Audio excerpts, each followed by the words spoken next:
But you refuse to get a job, and you need money to survive. It's less of so we have to do something. It's less of refuse and more that I just don't know if I could. I do have good news about that, though. Yeah. What? You're not going to have 4 million subscribers for long, so you can get a job now. Sorry, buds.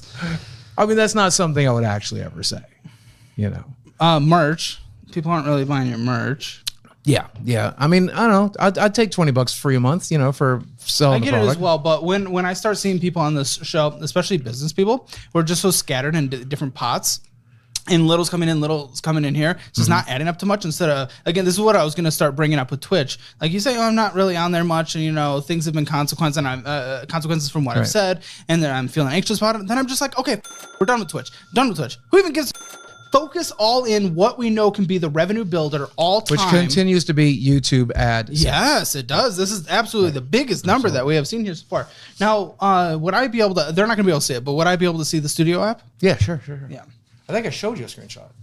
Yes, there's a couple things I'm curious about. Private for my eyes only, not for you. Okay. So what I'm mostly curious about, I want to go lifetime. So, dude, okay, this is what the revenue looks like. YouTube revenue starts, right? Because, you know, obviously, first of all, when YouTube started, it's just, I mean, the first 3 years I started on YouTube, there was no partner program. Partner program didn't exist. So we go like, and then just trickle to where we are today is what your graph looks like. That scares me. Yeah, I had like 2 good years. If you look at the 17-year history, I had like 2 really good years. You've made $1.3 million. Incredible. In 17 years, which comes out to what per year? I know, but that's still an incredible amount of money. Well, not a public math guy. Yeah. What did I say, 1.3? Yeah. Over 17? 17 was when you started earning? Or 15 would have been when I started earning. Yeah, $86,000 a year. Well, I mean, you're above the median household income. That'd be out of disability, which is what I was on when I started the YouTube channel. Yeah, absolutely. Right? But this managing money correctly and not spending a lot of it on prostitution would equate to us having at least a little bit of money now. Well, again, to address that important part of the doc, number one, those numbers are rounded up. Mike admitted that those numbers are rounded up and adjusted. Secondly, the majority of that money was spent traveling. And I went to the Game Awards. I went to Disney. It was still a huge waste of money. But I think if we're dropping character, and I think if we're being genuine here, I tried to get a travel channel off the ground and try to do what my friend Jacob the Carpetbagger and Adam the Woo do.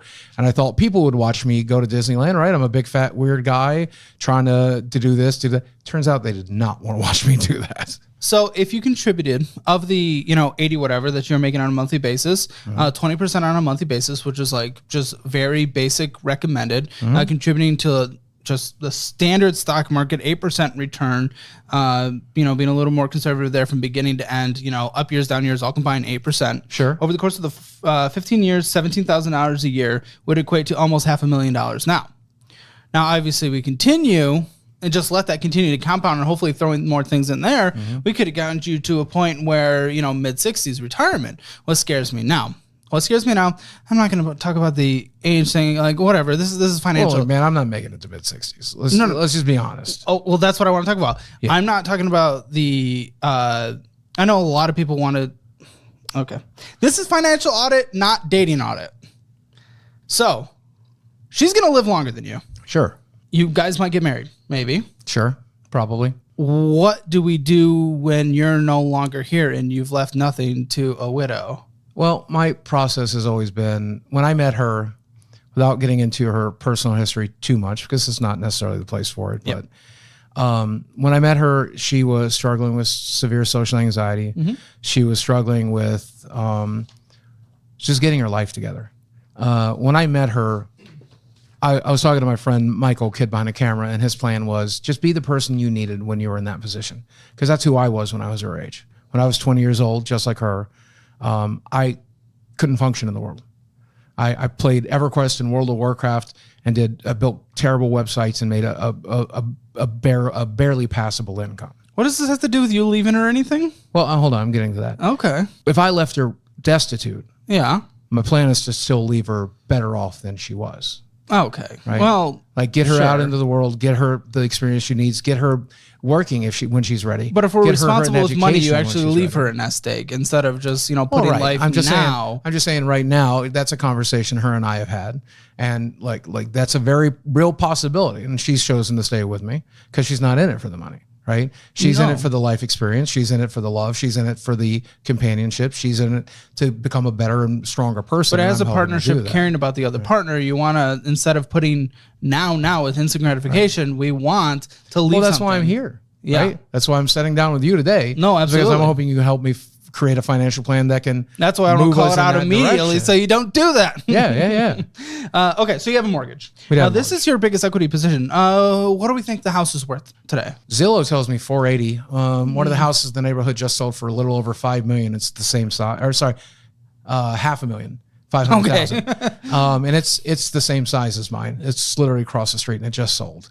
So I think there's a very real chance that I need to put maybe 20,000 of work into it. We need new carpets. We need paint, stuff like that. There's hole in the ceiling and some, Did you almost lose YouTube this? damage. Do what? Did you almost lose this house at one point? No, never. Okay. Yeah. That's always, I will bend over backwards to make sure that mortgage gets paid. Yeah. If I have to sell everything I own, if I have to, and I have, we've made some concessions that I'm not entirely comfortable sharing because the people involved are private people. Sure. But I did move a roommate in. He's been helping a little bit here and there. I had a roommate over the last 25 years. He's finally been able to kick in a little bit as well. So we are finding ways to. So there's 2 roommates. Yeah. Okay.